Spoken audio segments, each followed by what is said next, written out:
Halo teman-teman ATLM Indonesia di mana saja berada. Semoga teman-teman selalu bersemangat dan mengikuti hari-hari dalam rangka teman-teman yang namanya belajar, belajar dan belajar tidak ada habisnya. Oke ya.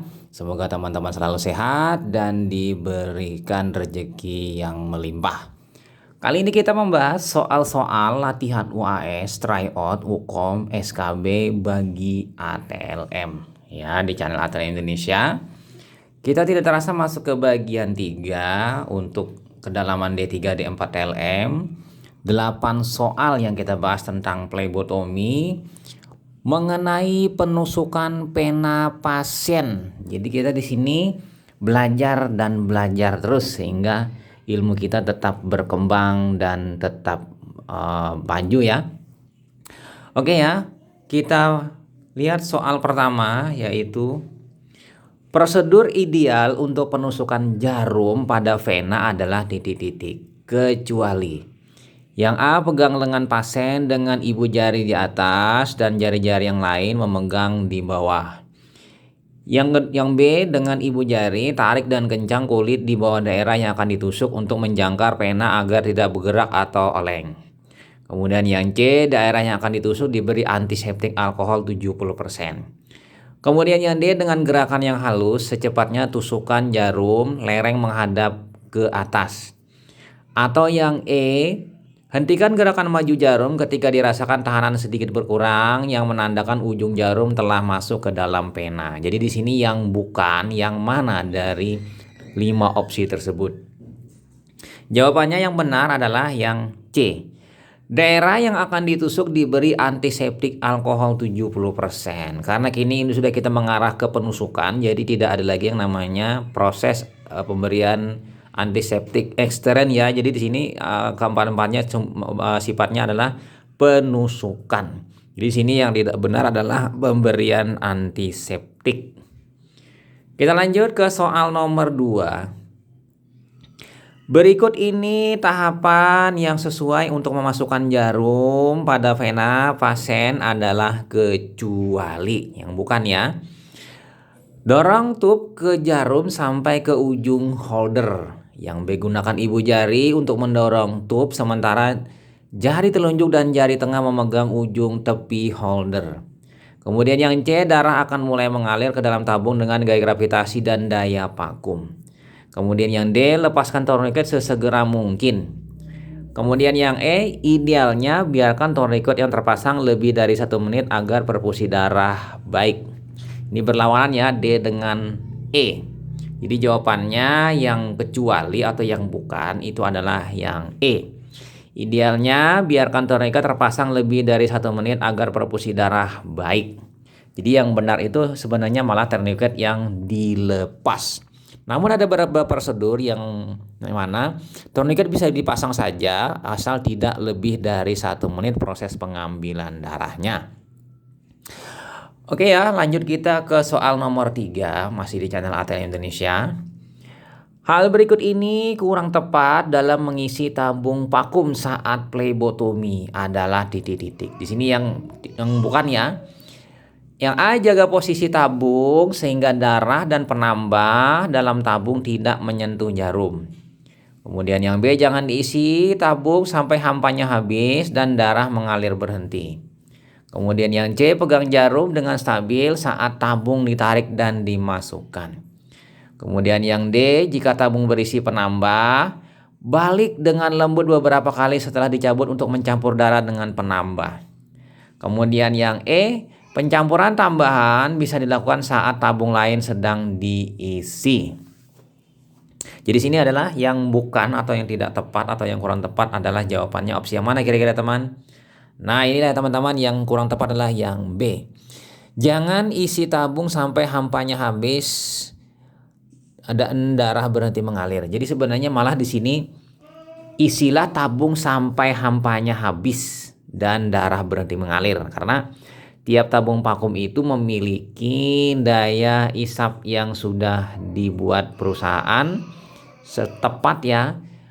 Misalnya 3 ml dia 3 ml daya sedotnya dan pastinya ketepatan 3 ml daya sedotnya ini terkait dengan expirednya. Kalau sudah expired mungkin akan berkurang daya vakumnya. Oke ya, jadi ini yang bukan dalam hal mengisi tabung vakum. Kita pindah lanjut ke soal selanjutnya, soal nomor 4. Jadi soalnya panjang dan memang ini sifatnya kecuali semua.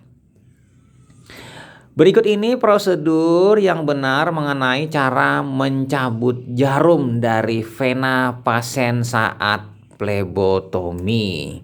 Di situ ya. Oke, kecuali yang A, lepaskan torniket sebelum mencabut jarum dan pastikan tangan pasien terbuka. Kemudian yang B, setelah tabung terakhir dicabut dari holder, pegang bantalan kain kasa pada posisi di atas daerah tusukan. Dengan halus dan cepat cabut jarum dari lengan auto. Dari lengan ini apa ini ada auto full. Kemudian yang C, ini memberikan tekanan pada tempat penusukan untuk mencegah kebocoran darah dan kemungkinan pembentukan hematoma. Kemudian yang D, segera setelah jarum dicabut, jangan sebelumnya berikan tekanan dengan mantap pada lokasi tusukan dengan menggunakan bantalan kasa. Atau yang E, wajib minta pasien melanjutkan memberikan tekanan sampai perdarahan berhenti. Jadi 5 opsi ini ada yang kecuali. Kira-kira yang mana ya teman-teman? Ini mirip-mirip semuanya. Nah, yang bukan itu adalah yang E. Wajib minta pasien melanjutkan memberikan tekanan sampai perdarahan berhenti. Nah, ini memang benar ya, benar. Tapi ini pada pasien poliklinik, pasien yang sadar. Sementara kalau pasiennya tidak sadar, misalnya pasien ICU, ya kan, pasien stroke, mungkinkah pasien disuruh melanjutkan memberikan tekanan pada perdarahan? Nah, tidak. Jadi di sini yang E ini opsinya jika pasiennya itu sadar, maka dia bisa melanjutkan memberikan tekanan sampai perdarahan berhenti. Ini pada pasien poli. Jadi kalau pasiennya tidak sadar ya tidak bisa. Jadi yang bukan itu adalah opsinya adalah yang E. Kita pindah lanjut ke soal selanjutnya, soal nomor 5. Jadi nomor 5 kita lihat di sini prosedur yang tidak tepat pada proses membuang jarum kita buang adalah titik-titik. Yang A, buang jarum yang tercemar ke wadah yang disebut sebagai sharp container. Kemudian yang B, lakukan dengan memotong, membengkokkan, mematah atau menutup kembali jarum. Kemudian yang C, tersedia berbagai macam wadah yang memberikan pembuangan jarum yang aman pada saat memakai sistem hampa. Kemudian yang D, tempatkan jarum dalam lubang pada tutup dan putar searah jarum jam sampai ia terlepas dari holder. Ini sudah benar. Kemudian yang E, jangan mencoba mencabut jarum dengan jari Anda. Jika jarum tidak bisa terpisah dari holder, buang seluruhnya ke dalam sub container. Ini bila tidak bisa dicabut ya. Jadi menyatu. Jadi 5 opsi ini kira-kira teman-teman yang mana yang tidak tepat, yang kurang tepat atau yang tidak boleh. Jadi dari 5 opsi ini pasti ada satu. Jadi kita bisa lihat di sini sesuai jawabannya, yaitu yang B, lakukan dengan memotong, membengkokkan, mematahkan atau menutup kembali jarum. Justru di sini kita tidak boleh melakukan pemotongan ya, jangan melakukan pemotongan. Karena apa? Membengkokkan, mematahkan jarum atau menutup kembali jarum, karena ini berisiko kalau tertusuk, berisiko kalau kena luka atau gores pada lengan kita. Jadi langsung saja jarum tadi kita masukkan dalam wadah saja, kecuali ada alat pemotongnya. Kemudian kita lanjut ke yang soal nomor 6. Berikut ini yang terkait dengan pelabelan pada tabung setelah proses plebotomi, kecuali. Berarti dari 5 opsi ini ada satu yang bukan.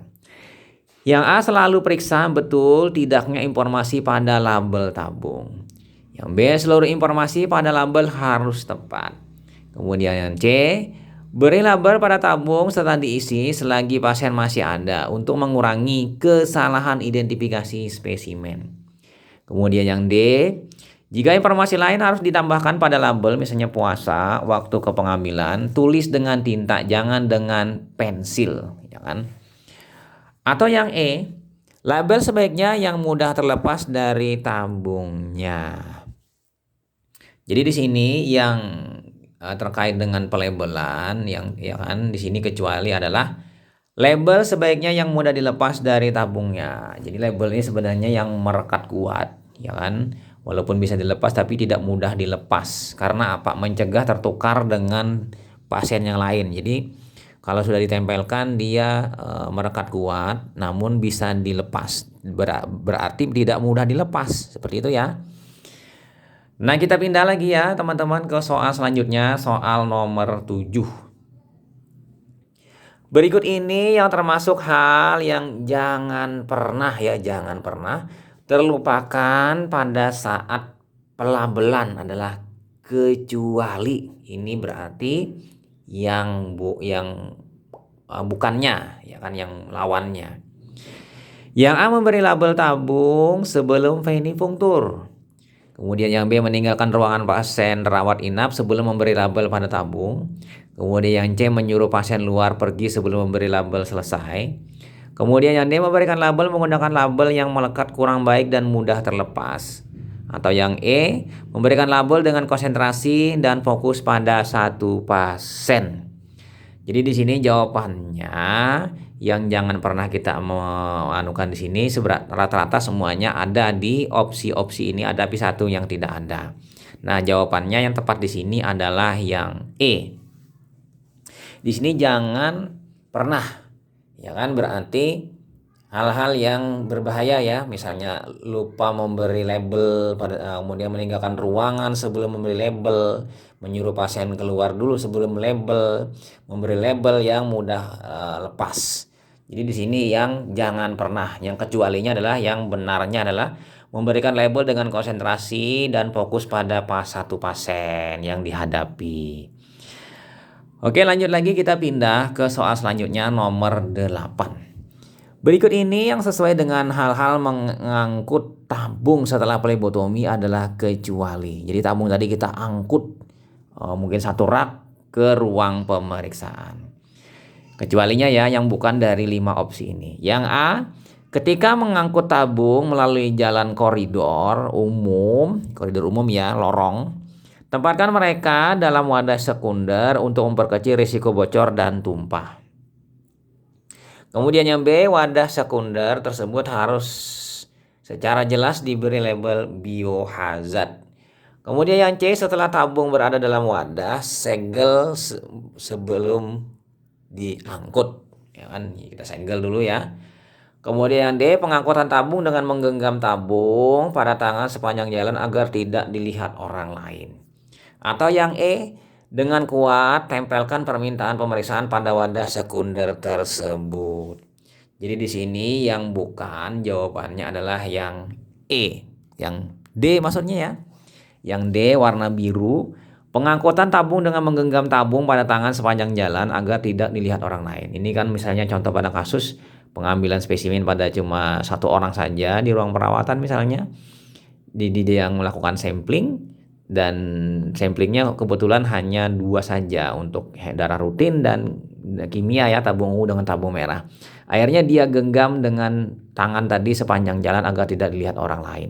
Ini merupakan sebuah kesalahan juga karena dengan menggenggam itu berisiko mungkin terjadinya penularan penyakit atau hal-hal yang tidak diinginkan, karena ini adalah kita harus menerapkan kewaspadaan universal dan dianggap sesuatu spesimen itu adalah menular dan berbahaya serta infeksius ya, pastinya infeksius.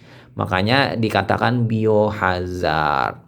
Nah, jadi oke, itu saja teman-teman, sebanyak 8 soal tentang soal penusukan ya, kemudian mencabutnya, membuang jarumnya hingga mengangkut tabung plebotomi tadi ke ruang pemeriksaan atau menuju laboratorium. Sampai jumpa di video selanjutnya. Bagi teman-teman yang baru saja bergabung, jangan lupa subscribe. Nantikan soal-soal lainnya. Semoga bermanfaat dan barokah. Selamat belajar, salam kompetensi. Saya Ahmad Le pamit. Bye.